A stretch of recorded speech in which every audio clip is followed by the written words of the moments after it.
The heat in room 407 pressed down on my shoulders, a heavy, invisible hand. I could see the glass of water on the juror's table trembling, my own hands shaking as I gripped the worn folder tighter. Sweat prickled at the back of my neck under my cheap suit collar, soaking into skin. 10 pairs of eyes, the departmental jury lined in a semicircle. Somewhere behind them, the window glinted with the waning sun, sharp enough to hurt. It was 2007 and I was 20. The Journalism Recital, a voluntary but pivotal year-end event where we were to show our finest work. Our little university, cheap, dusty, Portuguese-styled and sun-bleached on the edge of LA, liked a show. I still remember the click of my cheap shoes against the linoleum as they announced my name, Calvin Lee, investigative profile of, but my legs didn't move right, the world shimmered unsteady. I was supposed to be better than this. I'd spent weeks on the story, always riding the bus down Vermont Avenue, scribbling in spiral notebooks and scrolling interview tapes as I walked to class. I was obsessed. The city's hidden, the people no one writes about. The tent encampment under the bridge by the 110 freeway where the mayor's new ordinance scattered residents like sparrows. I had names, faces, tapes, but that afternoon under those neon lights the words vanished as soon as I opened my mouth. Silence held, then split as I stammered, not the polished paragraphs I'd written, but some feeble, garbled mess about unheard voices and invisible Lowe's angels. I showed 2 blurry photos. I called one man John before realizing I'd confused him with someone else. A cough crawled out from the 3rd jury member, her finger tapping impatient. I sped up, voice rising, hope vanishing. I babbled through my barely researched conclusion. Laughter smothered, not quite hidden, curled from the back bench. One juror exchanged a look with another, then wrote something down. When I tried to cue the cassette, it clicked, whined, and then the speakers screeched with static. Someone's phone buzzed. The failure felt like water flooding my face, fast, cold, inescapable. I rushed off the dais, not meeting anyone's eyes, and left my papers behind. No one called after me. That night at home, my mother glanced over her glasses when she saw me pour a second glass of milk. She didn't ask about the recital. She rarely asked about school, really. She worked nights as a nurse at the county. Once she'd worked in a library in Taipei, but in LA you take what you're given. I told her I'd done fine.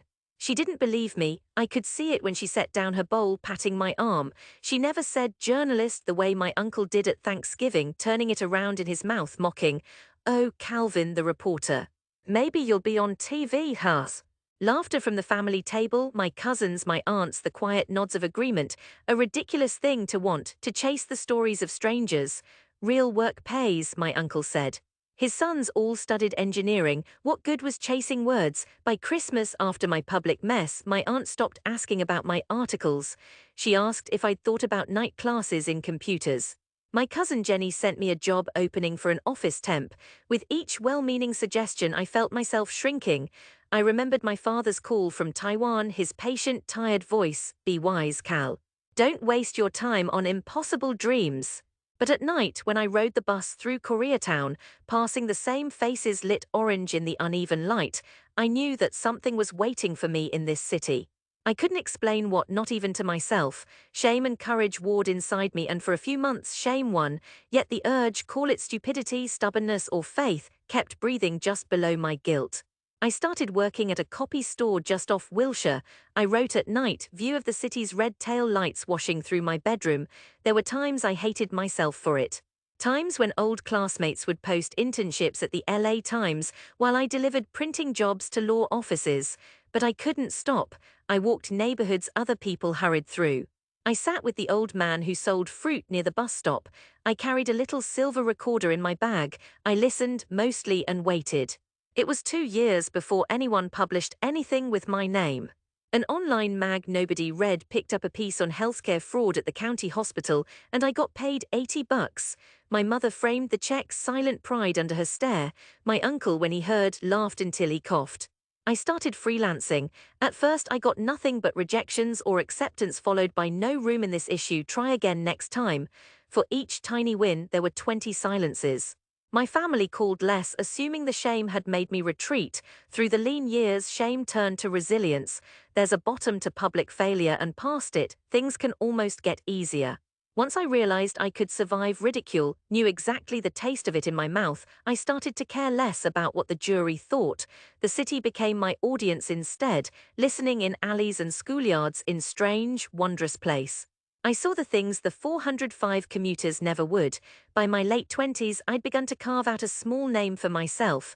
I published long features with real reporting, stories on policing, on the crawl of gentrification, on the teachers' strike in Echo Park. Still, my family rarely mentioned it. When they did, it was half mocking, resigned. I went years without seeing my uncle's family, by then firmly settled in the New Money stretch near Arcadia. My mother would go for holidays, sometimes taking my latest magazine, but there was always a joke. "Calvin's still chasing ghosts," my cousin Jenny wrote in a text, and I deleted it instead of replying. Then 3 years ago, everything changed with a single whistleblower email, a tip about money laundering running through 3 small shell companies in Westlake. I'd always believed that the big stories came from those you already knew: the sandwich man, the neighbor with 3 dogs, the woman who swept the church steps. This tip, as anonymous as rain, felt different. I started digging. I worked the story for 6 months, hungry and alone, skipping bills, scraping up for Wi-Fi at a Starbucks while I mapped the company's connections. There were threats, bad nights, calls from blocked numbers. Once a car followed me for 5 angry blocks. I persisted, afraid but determined. I documented each step, running it past lawyers, fact-checkers, even a private cop I knew. When it finally broke, my byline above the fold, how 3 LA slumlords laundered $50 with city contracts, it caused a storm. The mayor's people called my burner line, demanding to know my sources. People were arrested. The national papers called. Suddenly I was a star. For the first time in years, my mother called me, voice trembling with awe. Even my uncle couldn't help but notice. "Front page," he said to my mother. "Pretty good, huh?" As offers poured in, book deals, TV appearances, I stayed in LA. I wanted to write about the place that shaped me, the neighborhoods that would never make a tourist's map. I gave interviews, accepted awards. It still felt strange, the world seeing me now as something to celebrate, the same world who once mocked. Deep down, the wound of that early failure hadn't healed. Sometimes I'd dream of the linoleum floors of room 407, the whine of that broken tape recorder looping over my memories. A year later, my cousin Jenny called. "Hey," she said, voice uncertain, "Uncle wants you to come to dinner. He kind of wants to show you around." I hesitated. I'd spent so long away, nursing old hurts, building armor. I told myself I didn't care, but when I hung up, my hands shook. There was a kind of courage in returning, a burning knot of dread and hope. So that Saturday near the start of winter, I put on my only good suit and borrowed my mother's car. The streets near my uncle's house ran shady and green, everything triple the size of my old block. I parked behind a Lexus, nerves crawling up my arms. Inside, the family clustered near the kitchen, steam rising from platters of food. My mother waved, and I saw her eyes swimming with quiet pride. My uncle, a man whose laugh could snap the air, clapped me on the back. "Reporter man," he boomed, a flourish in his voice that barely disguised old disbelief. "Look at you." He led me through the house as if I'd never visited, showed me the new basement, the framed diplomas on the wall. "Jenny, she just got her master's," he said. "You know, engineering pays well." I smiled, nodded, listened. My cousin eyed me from under sharp bangs, half smile, uncertain. Someone poured drinks, and I took cold soda, focusing on the cool glass against my palm. After dinner, when the family was sprawling with food and talk, my uncle stood and cleared his throat. He tapped a spoon to a plate and motioned me forward.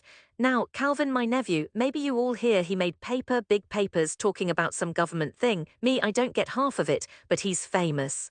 Even Jenny's boss saw him on TV." A ripple of polite laughter. My cousin's cheeks flushed as she looked away. Uncle beamed as he produced, with theatrical flourish, a heavy envelope. He pulled out a laminated copy, my front page blown up massive, the headline screaming in capital letters. Below it, my picture, awkward, bleary-eyed but unmistakably me. He turned it so everyone could see. "See, that's him. The reporter, not so ridiculous, huh?" I watched the table's faces shift, pride, surprise, and something like apology. My aunt, who'd once asked me if I'd given up, reached for my hand. My cousin offered a small, sheepish grin over her glass, but what caught me most wasn't the big headline or even my family's grudging respect. It was the moment when my uncle, boisterous, stubborn, never wrong, looked at me not as the punchline, but as someone worth betting on. His voice, deep and sincere, boomed out to the table, "Maybe hard things are worth chasing." Later, I stood outside their door, cold air stinging my cheeks. My mother lingered beside me as I prepared to leave. "You did it, Cal," she whispered. "All those years, you showed them." "I know," I said, breath thick with smoke from distant backyard grills. I watched the city's lights shimmer in the night, wondering if I'd ever truly outgrow that old shame. She squeezed my shoulder. "I always knew you could, even when you didn't." I drove home in the quiet, radio crackling with half-familiar songs. I saw the city unfolding around me, blocks I'd catalogued, stories I'd chased, people who were never meant to be heard. I remembered the shaky steps across linoleum, the ghost of laughter behind jury tables, and the years where my words dissolved on my tongue. They called it ridiculous, silly, pointless, a dead end. Maybe it had been back then. But failure, I'd found, was a fire you could learn to breathe. The city was never simple, never quiet, always holding new secrets and old wounds. Now, returning to the places I'd been driven from, I could taste a new kind of belonging, a victory not just for the headline, but for all the nights I'd kept going. Mockery had become memory. What remained was the stubborn light of every story still waiting to be told. I was Calvin Lee, investigative journalist, son of the city, home at last.